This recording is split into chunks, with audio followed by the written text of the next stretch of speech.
walk with open arms towards the sun. You feel the warmth of the rays, and then you know you're alive, and you don't have to be afraid of anything, cause you know the truth, and the truth is love, yes it is. Wasn't what they said to you, or anything that you learn from a book or from the news. It's not like that, cause it's a thing. It is something that you do.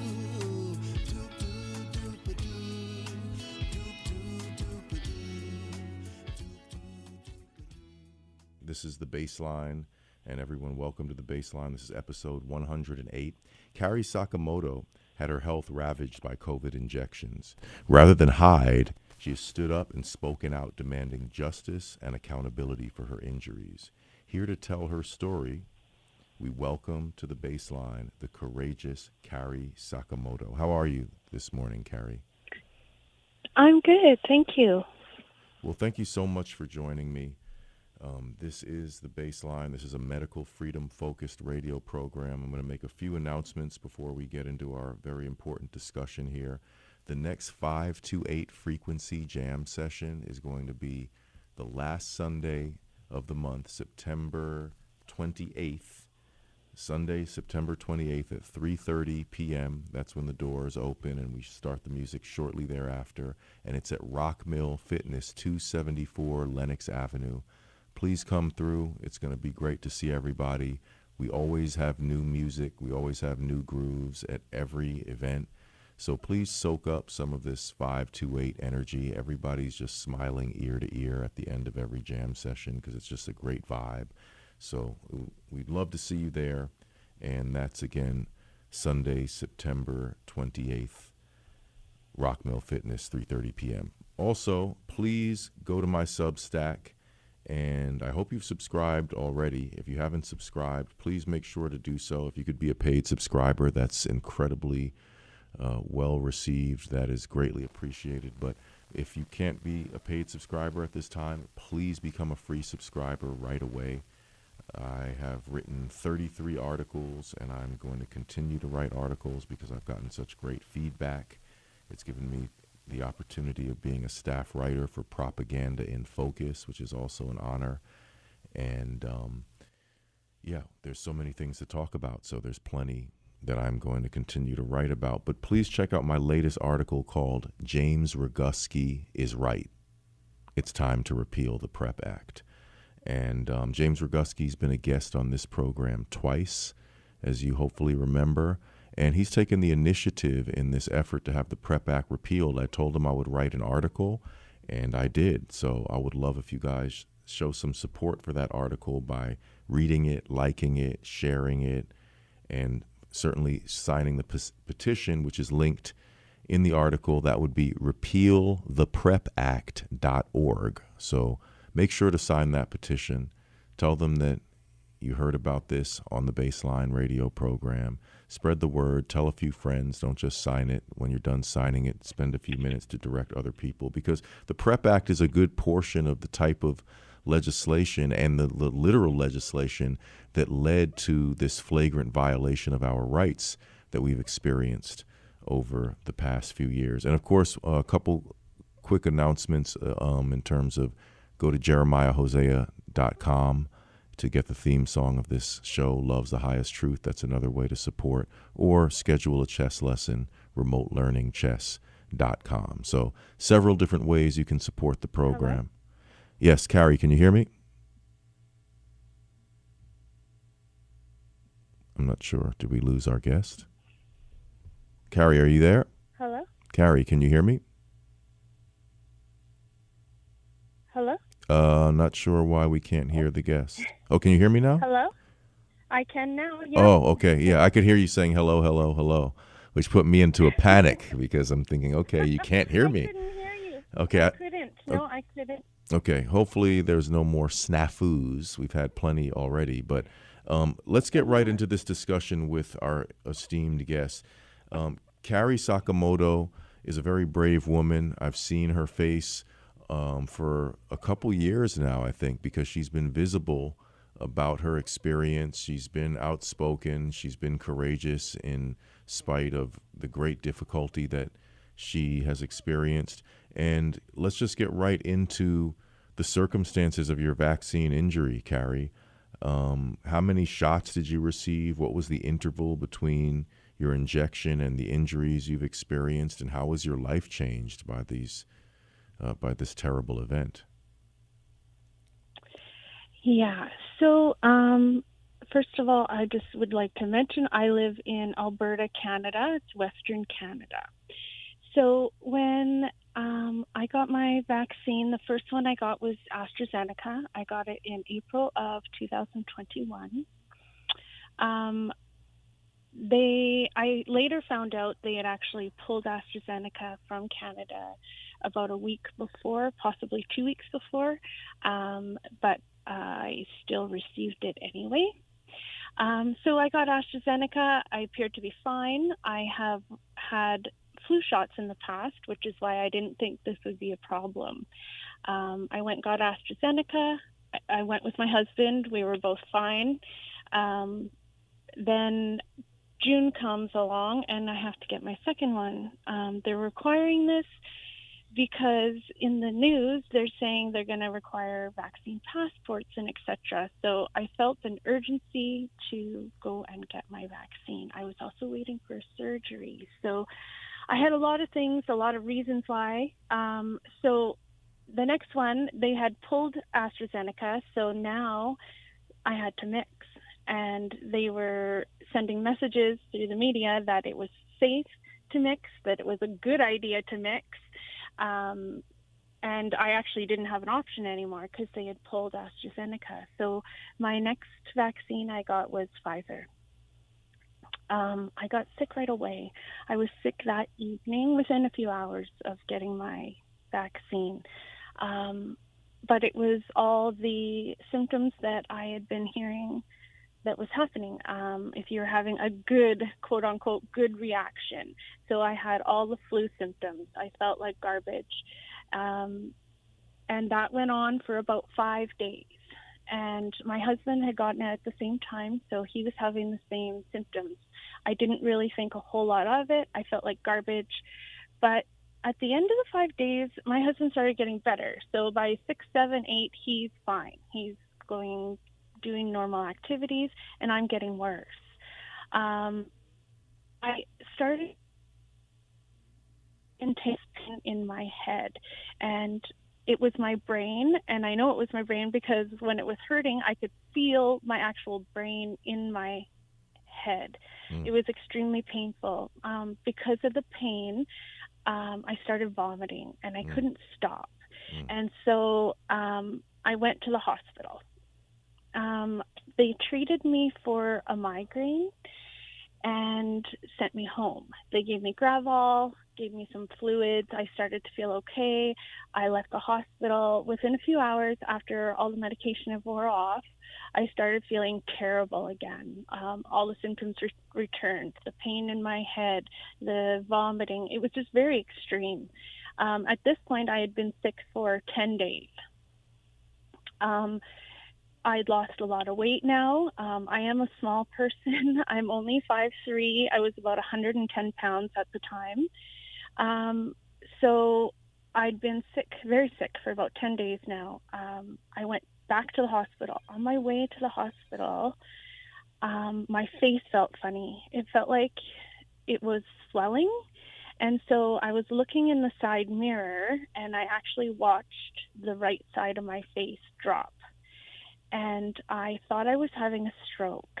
That was my first feelings.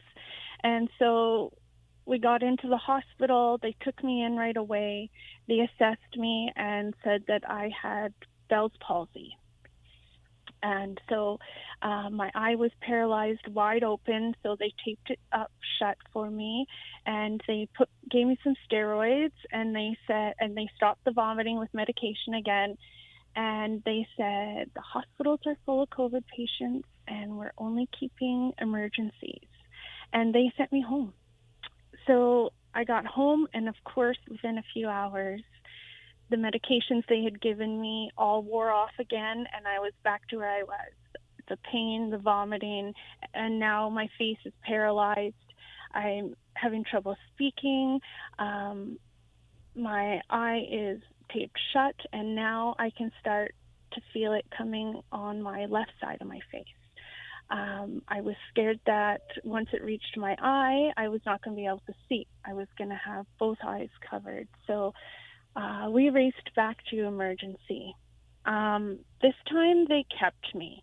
They admitted me into the hospital. I had lost a lot of weight, and I couldn't chew or swallow my food because I was paralyzed. So they inserted feeding tubes and IVs and the whole 9 yards.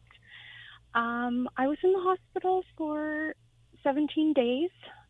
While I was in hospital, I couldn't see my family. Because of COVID restrictions in the hospital, I was only allowed one visitor, and that was my husband. Sometimes my mother could come, but it could never be the same time or same day as my husband. So I was in hospital fighting for my life. They didn't know what was going to happen to me. When I was in the hospital, it was about day 8.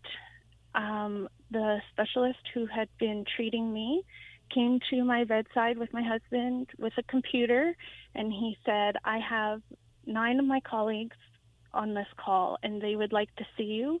We've never seen someone in person that's had full-bloom Bell's palsy as severe as you, and we would like to discuss some things with you. So while on that call, it's when they told me they had come to the conclusion that this was my vaccine that had done this.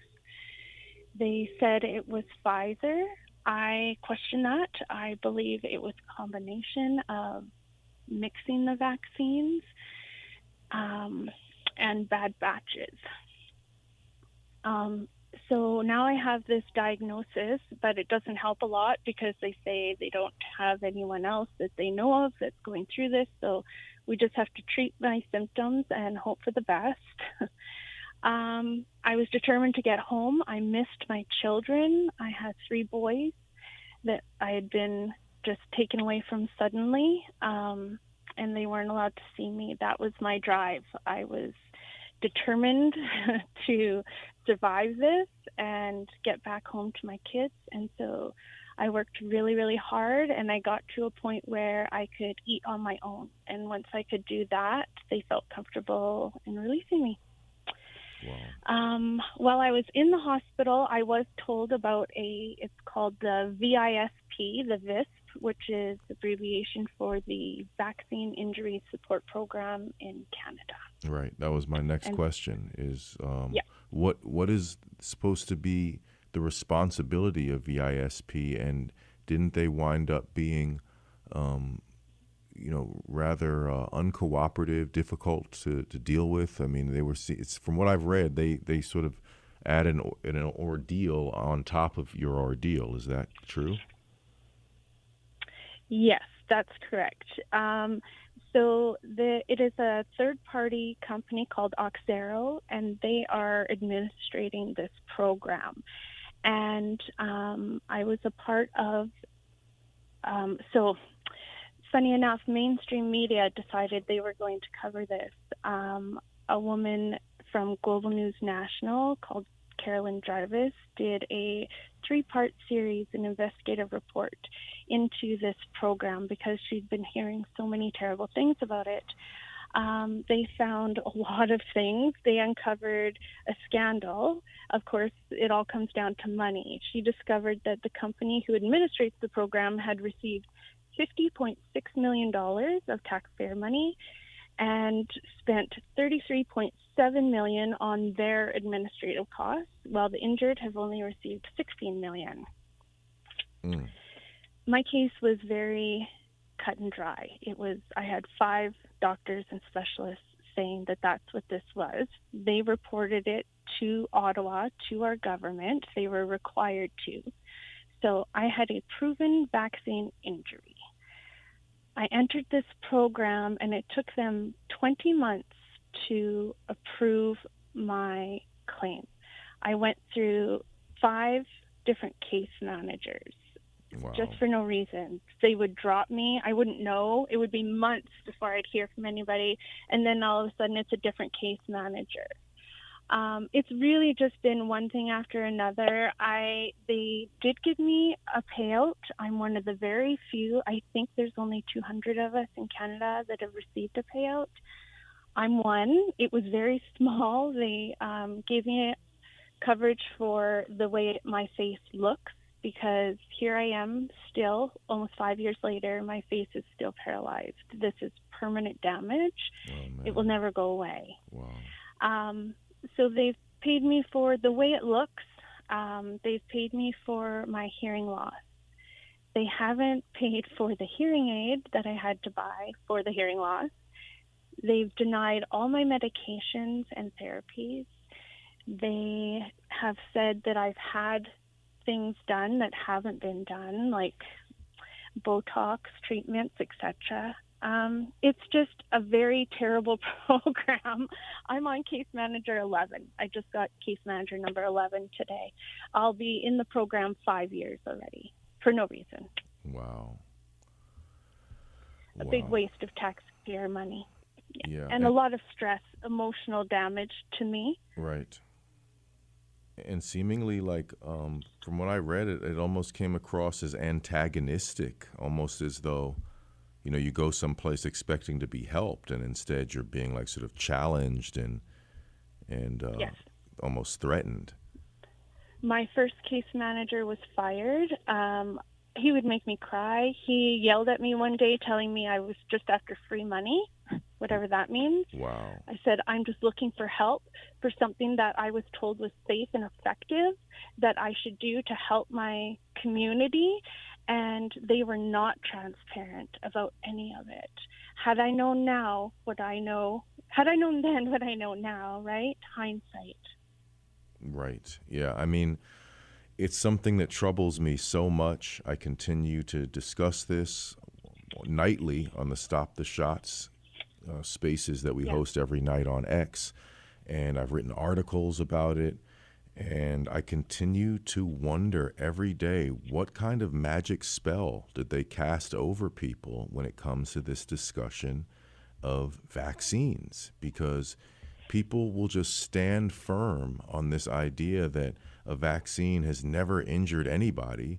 And I'll say, well, I've interviewed several people who have been severely injured by vaccines, and something just doesn't click in a way that doesn't apply to any other discussion that I could think of. If I told you, hey, someone got food poisoning, would you say, oh, no, that can't be. Every restaurant in New York is perfectly safe, and there's never been food poisoning that's ever occurred? If someone was injured in a car accident, would you start saying, no, Ford makes great cars. You couldn't have gotten into an accident in a Ford car? Or, it's this strange instinct to defend a medical product, the corporations that make these products, with total disinterest in the injured human being that's being described, in any given case. In Canada, we're very censored. We don't get probably 90% of world news. They do this on purpose. I have the perspective of, I was one of those people, and I was one of believe it until it happened to me. Can you say that again? You kind of cut out just a little bit right there. Sorry. I'm one of those people that believed blindly in everything the government was telling me. Right. And I was one of those people that I didn't believe it or understand it until it happened to me. Right. And I think a lot of people are that way, unfortunately. Yeah. That's why I went through this whole process. And the reason I'm speaking up, because I have validity, because I have all of these specialists saying, this is what it is, 100%. And there's not many people who have the backing of medical professionals.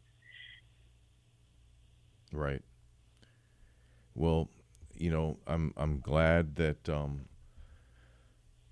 we have all different types of people to speak up when it comes to this. And I think people such as yourself are very important people in this discussion, because, if you're someone like me who didn't take a COVID injection and was very opposed to it from the beginning, then you can just label me an anti-vaxxer and what have you. But when they have to listen to someone such as yourself, who trusted that these products would be safe and then has suffered tremendously since receiving this product, to your, to your surprise and to your horror, unfortunately, then they have to hopefully address or acknowledge the truth of your firsthand experience. But I'm finding amazingly, in this strange situation that we find ourselves in, there are a lot of people who are willing to deny even the firsthand account of someone's own life experience when they tell you plainly, I had to receive this injection, it injured me very badly.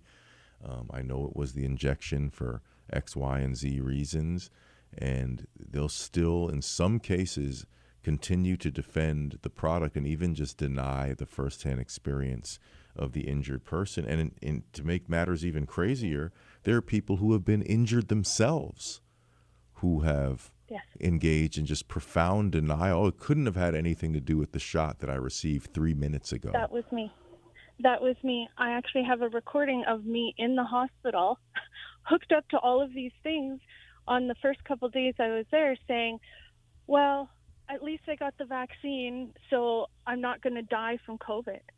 Like, it's really crazy when I think back to the way I was seeing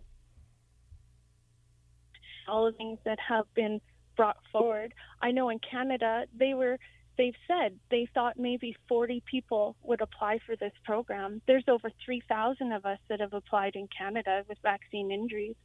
Over 200 people that have Bell's palsy, permanent damage, like me. Right. Well, that's another thing that's also so crazy as well, right, is that some of these particular side effects or injuries are documented. They're in the internal documents of the company that makes the product. There are other accounts of other people having the same side effects. And then for people to still deny a known side effect of a product, like we say, okay, it's rare. Well, now here's the supposedly rare instance in which it's happened. And now you're going to go and say, no, now it's impossible. Why is it impossible that a documented side effect would occur from a product? I mean, it's unbelievable, the mental gymnastics that I've witnessed in terms of people just going so far out of their way to deny vaccine injury. And you also mentioned the censorship and the lack of information in Canada. I think every country tends to have its own form of that, and it's happening, in different degrees and different degrees of severity in terms of the censorship and so on. I've heard just unbelievable things happening in Australia, the UK, but I've also witnessed from afar the state of affairs in Canada, which is very startling because, to some Americans, even in my own imagination, I had this idea that, America's a kind of crazy country, and if things got a little out of hand, I could just go to Canada, a more rational country, which is our neighbor, conveniently located right above our country. If you ever got into a jam, go to Canada. They're not so crazy over there. But it seems like Canada really outdid itself with COVID mania. And some of the quotes I was seeing, what happened with the truckers, their bank accounts being seized. Some really radical stuff going on in Canada that I wouldn't expect. How would you categorize, how would you characterize and describe the state of affairs in Canada in terms of the medical freedom movement? Is there a growing medical freedom movement to speak of? Is anybody waking up? Is there anything positive to report? What would you describe about the state of affairs in Canada in the post-COVID era that we're in? Well, I would say that it's gained widespread attention, the convoy in 2022. I think that the convoy, initially focused on opposing vaccine mandates and lockdowns and movements, and the platform quickly broadened to things like bodily autonomy and informed consent and transparency. Since then, lots of lawsuits have been filed across the country with varying degrees of success. They're challenging everything from vaccine mandates to federal employees to the use of vaccine passports. I think that through the combination of legal action, advocacy, and public engagement, it's shaping a new conversation around individual liberties, government authority, and hopefully the future of public health policy. Right. So you mentioned vaccine passports, and you mentioned previously that you would be someone who fell into the category of someone who just really trusted the government somewhat blindly. Would you have been someone who even supported the use of vaccine passports? Did you support the mandates in the first place? So I wasn't sure. I had a lot of fear. I lived on a farm. We had an acreage outside of town, so I was quite isolated. So I felt like people should be, yeah, you know what? I did. I think at first I really did. I believed that what the government was telling us was what we should do. I was believing it blindly until, of course, it happened to me. And then your perspective changes. Right. And yes, we are in the second half of our program, so I would like to invite you to call if you'd like to share your point of view, or if you have a question for Carrie, or question pertaining to Canada and what's going on in the Alberta area. The number here, of course, is 888-874-4888.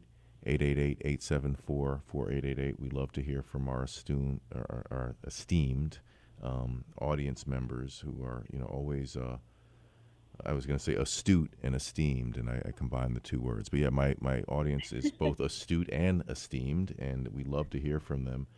And you should have the number on speed dial by now, actually, because the Progressive Radio Network is a community radio station. So, please be an outspoken member of the community. But I would like to know, if you could, I know that you have a legal case, and I know that you're restricted in discussing that, so I won't ask any sort of additional details. But what is the most basic sort of summary that you can give us pertaining to your case without violating any of the parameters defined by the court?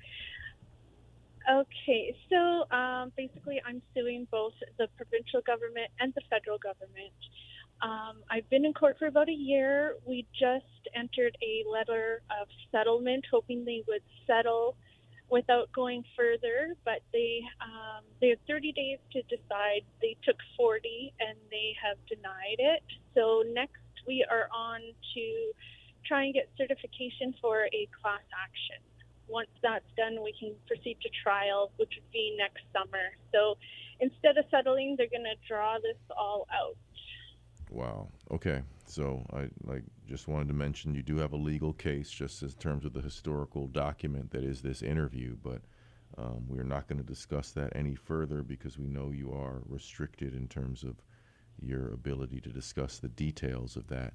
But I would like to ask you, in terms of through this horrible experience that you've had, how you may have personally changed as a person in terms of your philosophy. I mean, aside from the hardship of your physical injuries and what you deal with on a day-to-day basis, how have you changed philosophically? Because I'll tell you, this radio program, which just had its 2-year anniversary a few episodes ago, when I started this, I was very dedicated to the medical freedom conversation from day one, but I was not an anti-vaxxer, and I stated that on the air. I'm not an anti-vaxxer. I'm just very opposed to the way these shots were rolled out and then, forced upon us, etc. But through listening to various guests on this program, several doctors in particular who were either people who had sort of changed or updated their views about vaccines to people who were, in the category of being old school anti-vaxxers, we could call them, like people who were, warning about the dangers of vaccines for many years now. People like Dr. Judy Mikovits, Dr. Henry Ely, Dr. Leonard Horowitz. Through listening to those people, I became an anti-vaxxer. And now, to use a term that I took from my friend Dr. Leonard Horowitz, I've actually surpassed the title of anti-vaxxer, and I'm a full-on vaccine abolitionist at this point for various reasons. I mean, the main reason being the firsthand account of the injured and people who have had their children injured or their children killed by these shots. I feel that there's no justice for those people, that no one has had to answer for these children who were taken in for their routine shots, and their health, their lives were never the same again, if not, dying outright as a result of taking these products. Anything that's doing that to people, I don't think it should be administered. And, I have all sorts of various reasons that I would state at this point to justify my position. But in terms of your view on the matter, have you changed your view about vaccines through this experience? I would imagine you have, at least somewhat, right? Yes. I mean, I really didn't understand vaccines.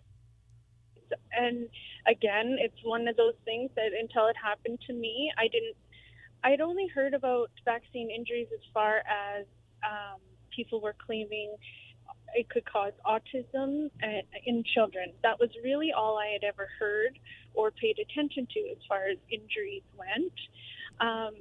So yes, I wouldn't call myself an anti-vaxxer, but I am against the COVID vaccine. I believe that there has not been enough research done, and especially now, I believe there should be new research being done, and I don't think it should be administered. Yeah, I totally agree. And that's why I'm so passionate about hosting Stop the Shots every night on X. I mean, we have people from various walks of life. We have vaccine-injured individuals. We have resistors. We have dissident doctors who are trying to sound the alarm, the people we call the right docs of history. We have lawyers such as the great Warner Mendenhall.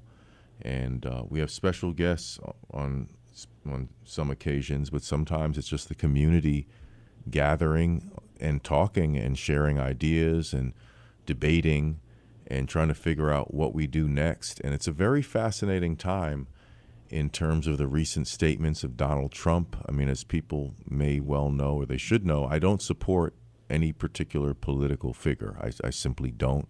I don't support the Democrats. I don't support the Republicans. I don't think either of them deserve a feather in their caps. I do consider what we think is the two-party system to really be one party pretending to be two.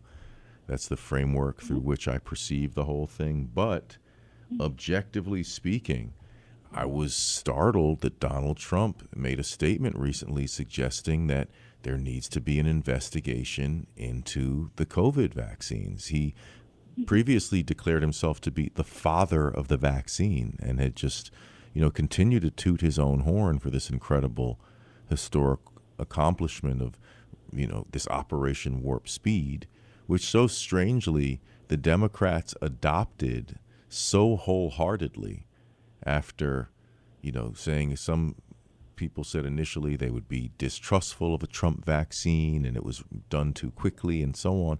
And then the same Democrats who expressed skepticism, including Biden himself, turned around and mandated these products after saying they wouldn't and couldn't do such a thing, and even just expressing outright skepticism about the product.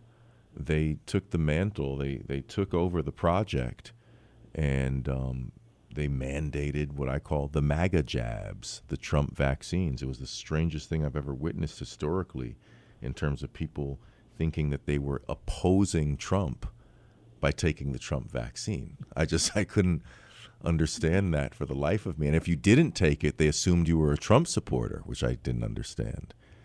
I wrote an article called "If You Took the Trump Vaccine, You're a Trump Supporter."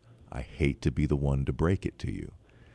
But yeah, it's amazing. What are your thoughts, if you have some, Carrie, about sort of the way politics were infused? I'd love to hear from a Canadian perspective. I thought that was just unbelievable, that statement by Trudeau, where he said, if you refuse to take the vaccine, you are probably racist, misogynist. Like he was making these accusations against the character of a so-called unvaccinated person. I'm thinking, well, what does being a racist have to do with not wanting to take an invasive medical procedure, or being a misogynist? Why would you jump from here to there? Yes, the way the Liberal government has handled this, I believe they were scaring us into getting the vaccine. They were bribing people into getting the vaccine, and then they were demanding you get the vaccine, and they were saying you would have to get a vaccine passport. You wouldn't be able to get surgeries. You wouldn't be able to travel. Like, there were so many restrictions that they were putting on you that you really felt like you didn't really have a choice in the end. I did hear they did put that across the screen on one of the shows I was watching, what Mr. Trump did say about the vaccines and them wanting to do more research into them. I'm hoping that what's happened is the climate is changing, and the severity of these injuries and the amount of the injuries is becoming more evident. Yeah, I think so too. Yeah, and so I'm hoping that that's going to cause some changes. It seems to be that when the Americans do something, it makes the Canadians sit up and take notice of things. Yeah. I don't know if that's true. That could be just my perception, but I feel like that was a great statement and could hopefully benefit us by him saying that. I also don't believe in any government. I don't think one is better than the other. I really think they're all awful right now, and I feel stuck in a system that I don't belong in. I feel like I'm in this weird no man's land because I believed in the federal government and I took these vaccines, and then I got injured. So what community do I belong to? I belong to a small group now.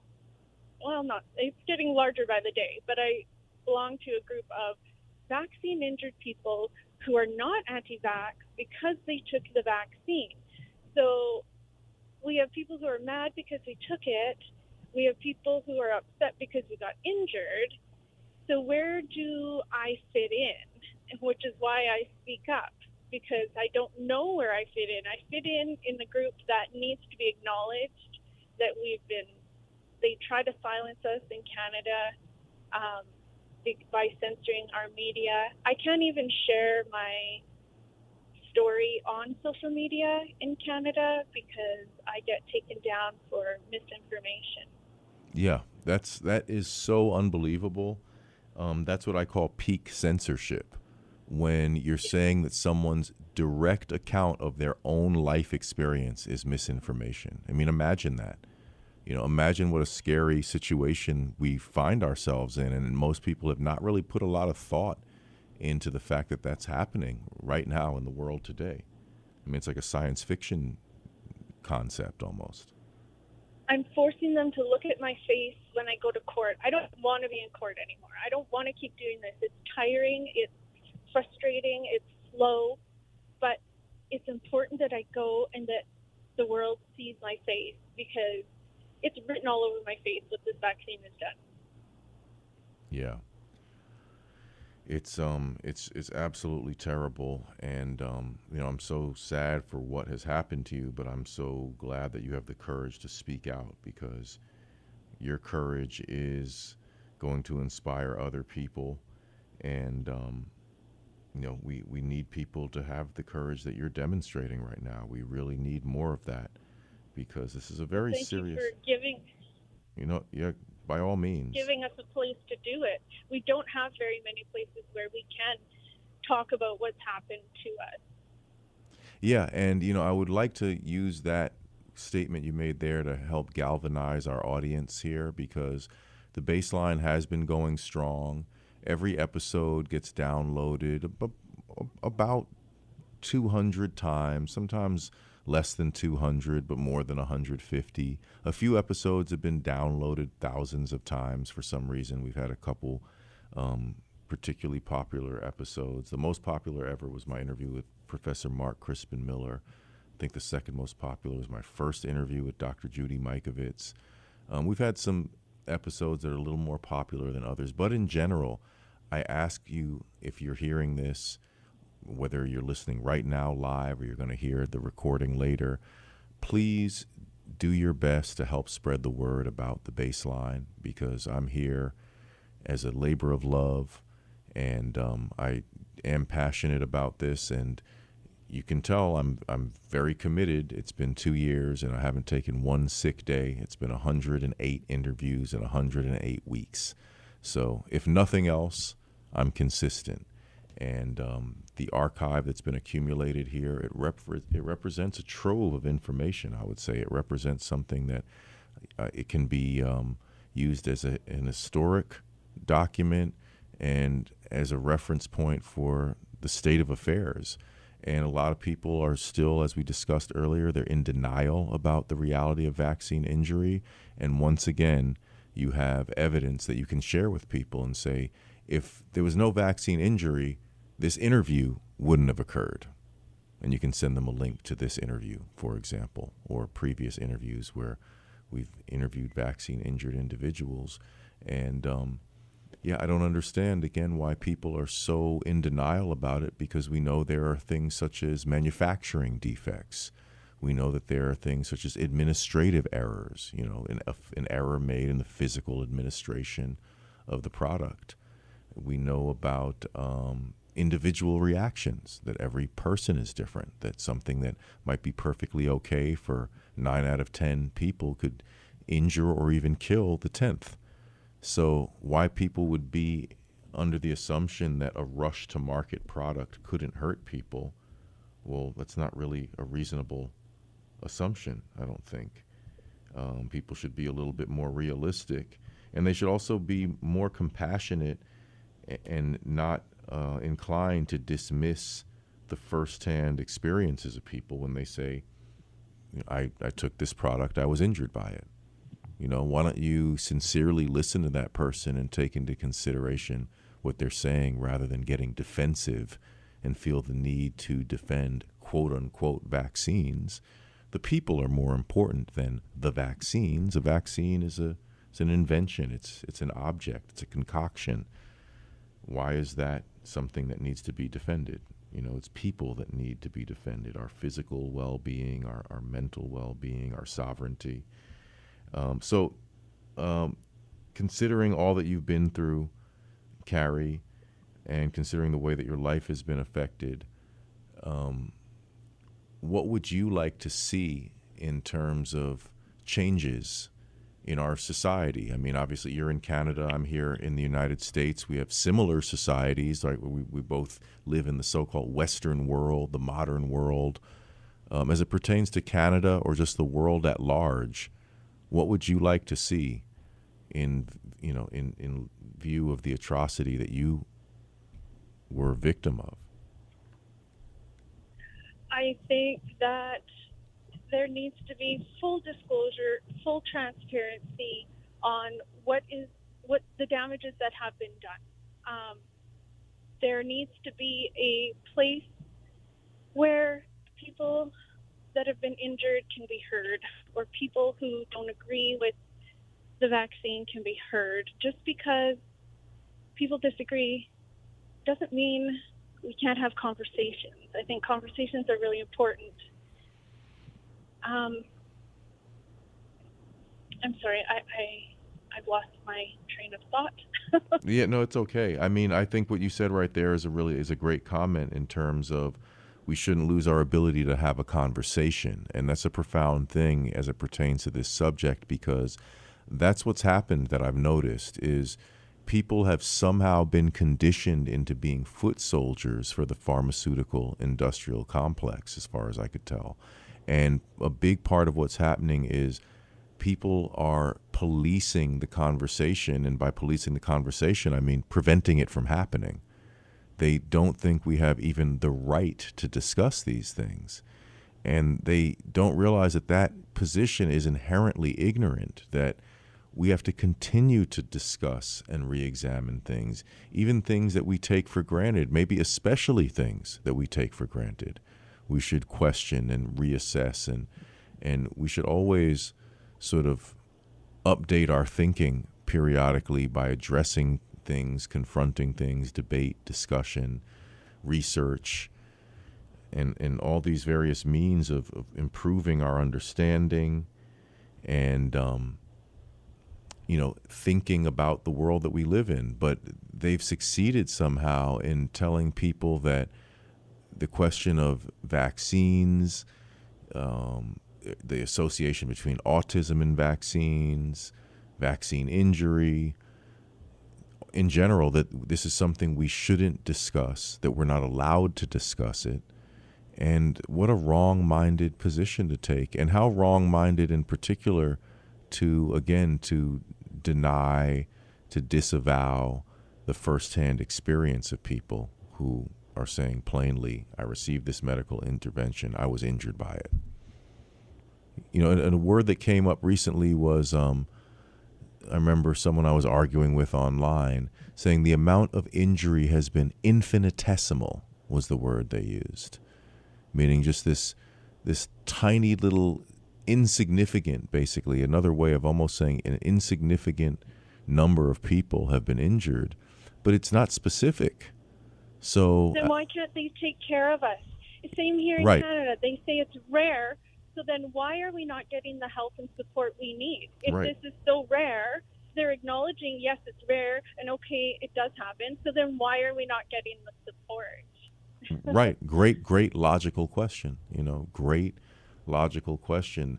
And it's so strange that they go from, like you said, acknowledging that these rare quote unquote side effects occur, to when those injuries are presented to them, then saying, oh, it's impossible. It couldn't have been the rush to market vaccine on a novel platform with a lipid nanoparticle and mRNA and plasmid DNA contamination, et cetera, et cetera.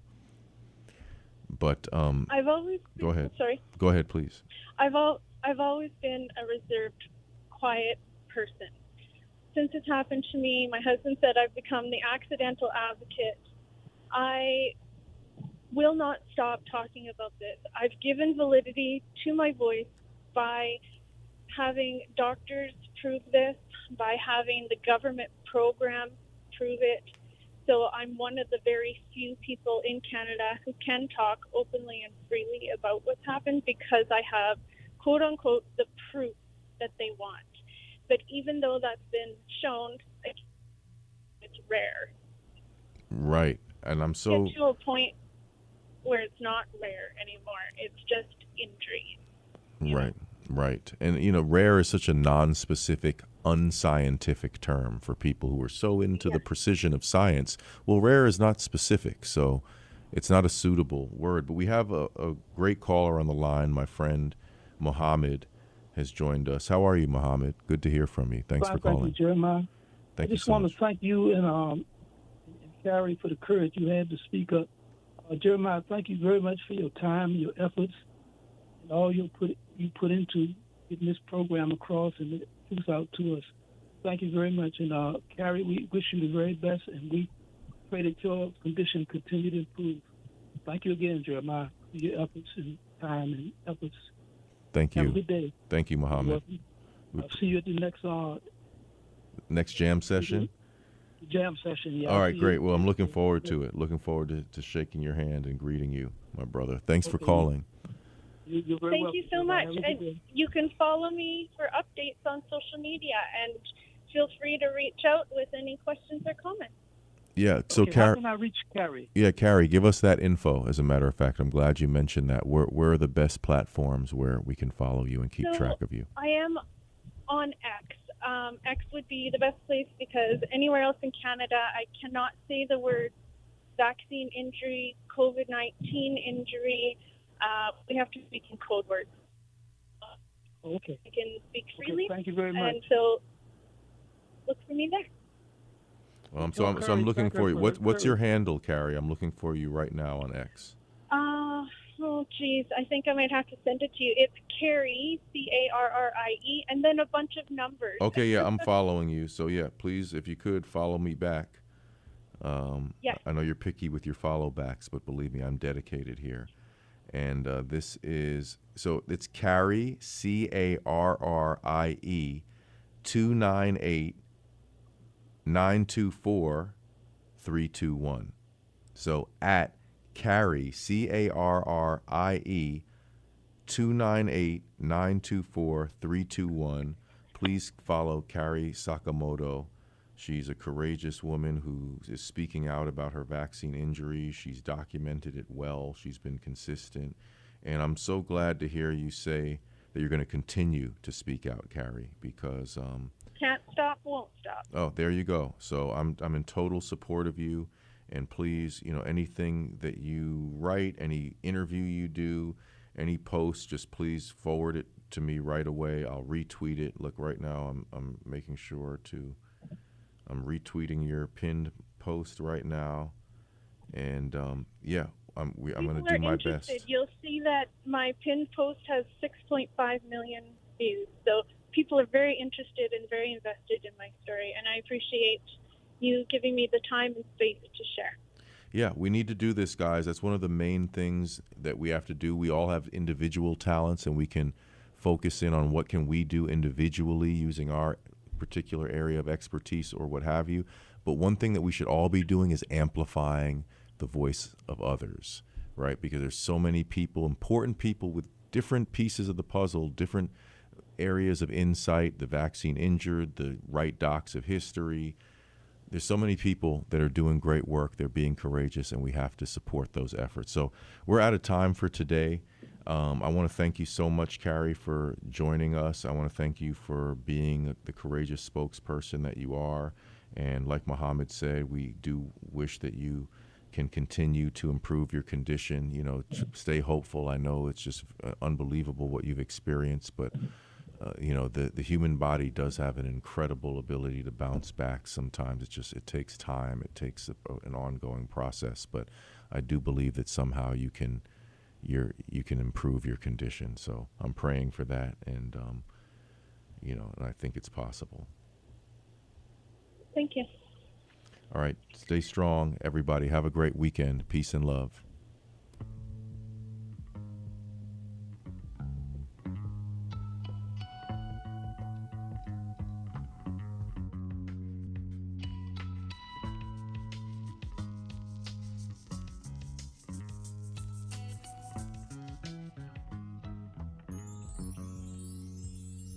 When you walk with open arms towards the sun, you feel the warmth of the rain.